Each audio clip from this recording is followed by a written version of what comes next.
This is Darius from therabbitpad.com, and in this video, I'm going to show you how you can insert page numbers that start on any number in Google Docs. Here I have a 3-page document. I just merged 3 random documents together for this example.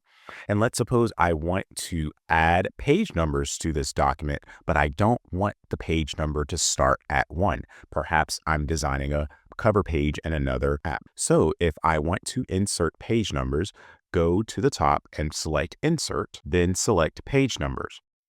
Here you will see options on how you want the pages to be displayed, and what you want to click is More Options.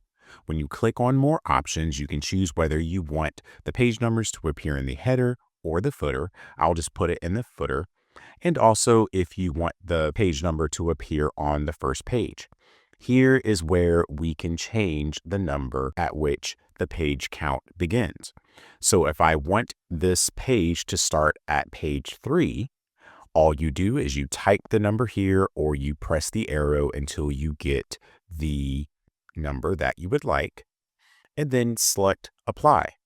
When you do that, that number is now at the bottom of the screen. Now you can see that though we are technically on page 1 of this document will appear as page 3 when it comes to the page count.